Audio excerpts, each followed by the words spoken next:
Yo, sa mga DIYers. So, unboxing and product testing tayo para sa ating video player ng KS10 Mini SD Karaoke ng Platinum or The Platinum, ang video ng bayan. So, napakalit lang nito. So, binili natin ito sa Shopee ng impression lang niya, parang around 2,300 something kasi meron tayong voucher ulit.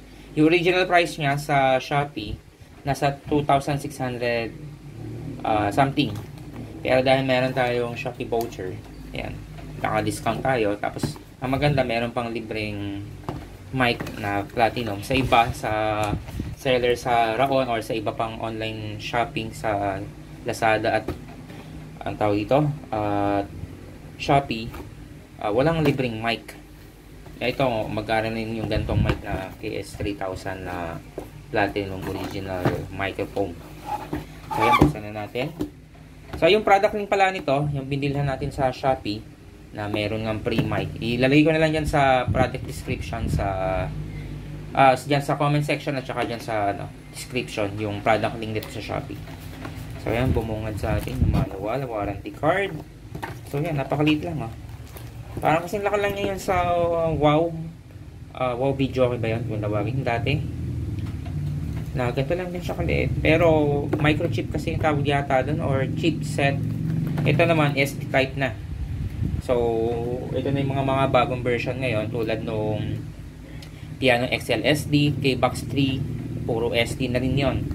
Yung Piano XL SD dati, ano yun, meron palang HDD type, yun yung unang version. Yung latest version, yung SD na. Ayan, no. Ito yung SD nya.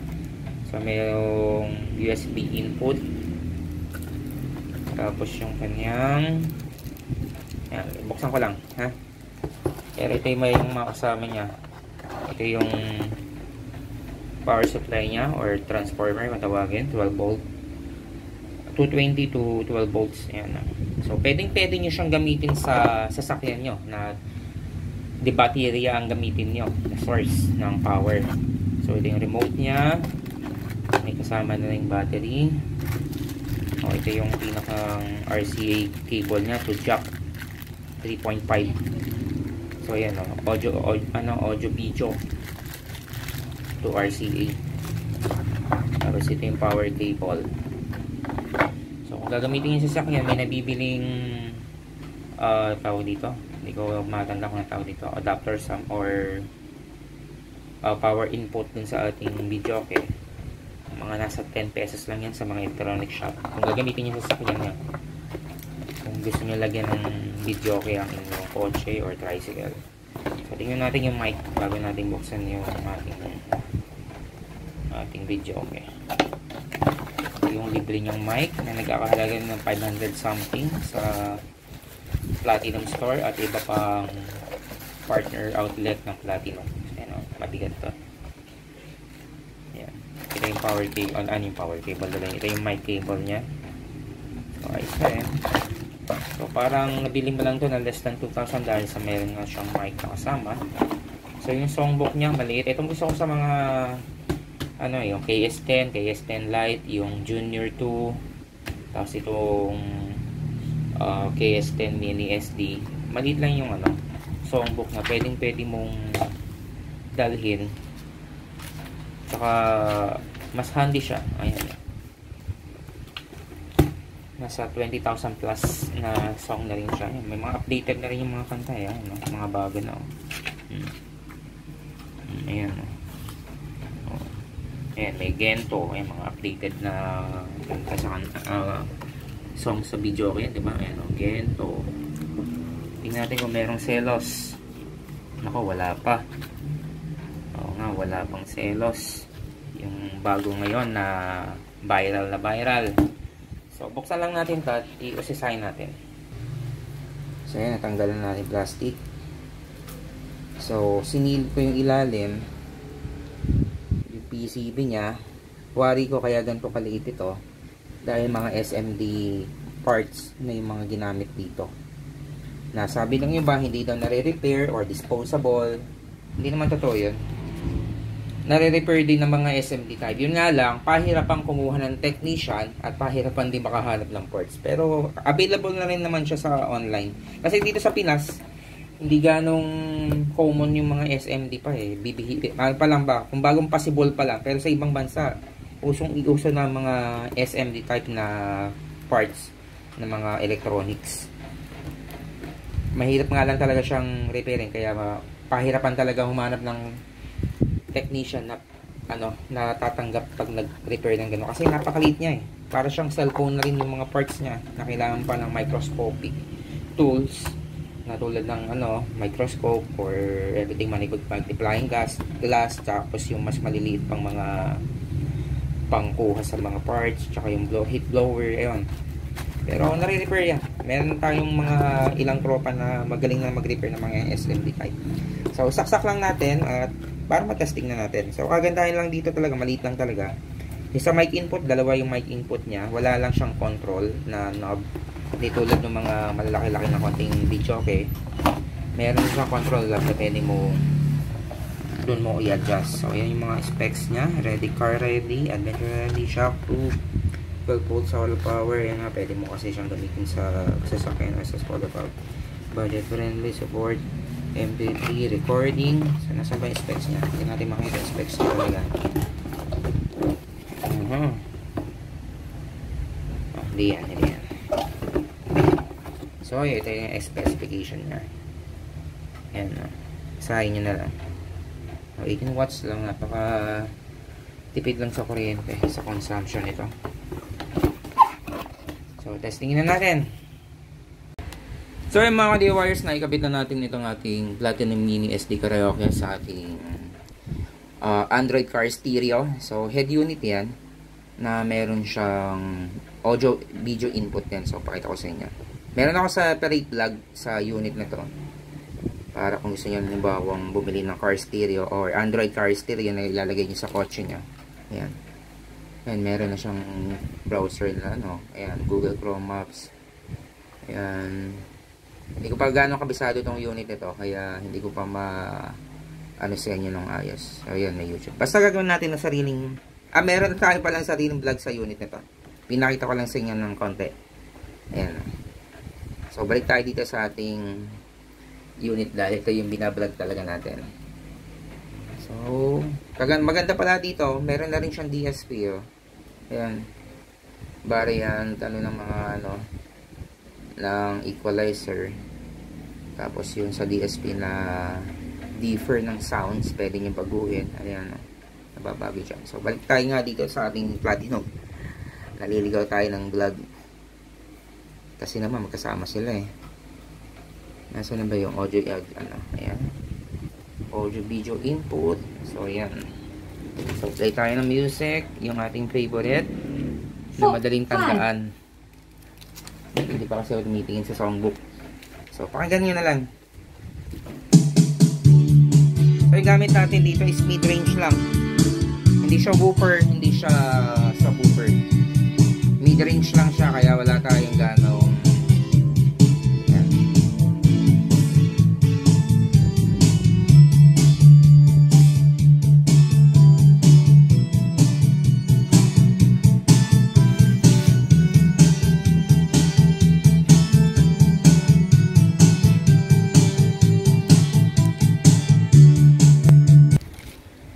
Dito tayo sa mas bagong kanta music.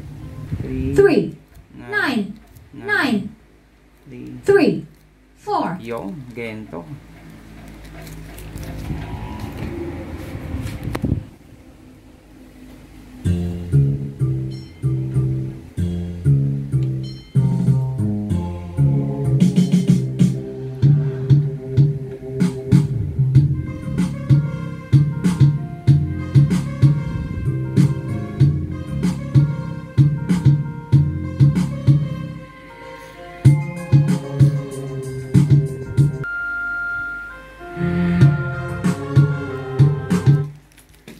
Sa music na medyo parang live band.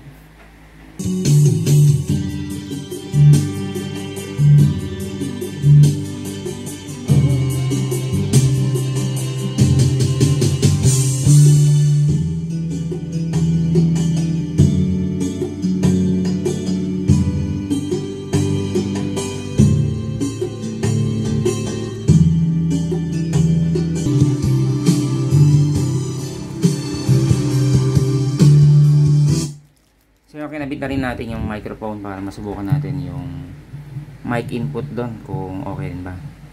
Hey, sound check. Hey, test. Sound check. Hey, test. Test. Sound check. Kailangan lang tingin ko baguhin yung equalizer dito para mabawasan ng konting bass yung boses na sa ating microphone. Kasi masyadong malabo ngayon. Hey, sound check. Hey, test. Sound check. Sound check. So, subukan natin dito. Bago ng setting ng DSP. Equalizer, bawas ng konting tapos angat ng konting tweeter. Okay. Audio video. Hey, sound check. Hey, test. Ayun, mas okay na. So, okay na rin pala. Kala ko pangit yung input nito natin microphone. Adjustment lang din talaga sa equalizer ng ating player. Hey, sound check. Hey, test. Sound check. Hey, sound check. Subukan natin kumanta para magkaalamanan na kahit hindi tayo singer.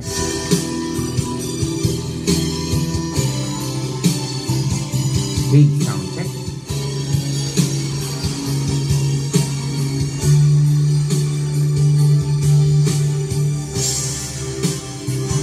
Sundan mo ang pag-ibig na lulan ng aking pinagtatanto. Sundan mo ang pag-ibig ko.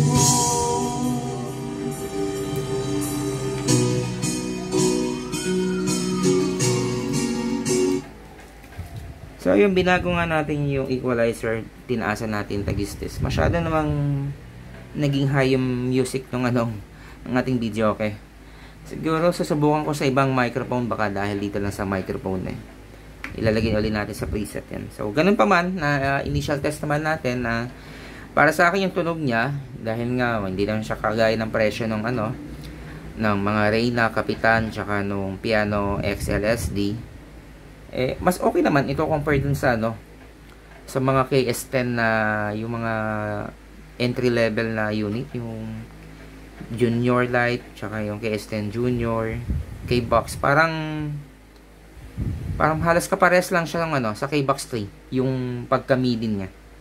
Hindi pa ganun ka parang live band. Pero ayos na rin para sa presyo niya. Worth it na rin yung presyo na 2.5 na kasama ng microphone. So, subukan ko lang sa ibang microphone. Baka dito nga lang talaga nagka-problema na konti. Tsaka hindi pa natin ganun gamay isip itong ating itong Android car stereo.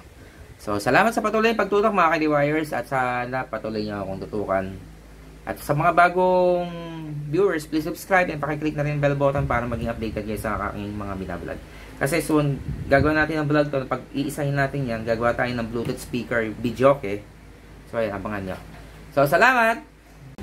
So, additional features din pala ng KS10 natin na mini SD. Meron din pala siyang Wi-Fi connect na pwede mong gawing remote at songbook yung cellphone mo.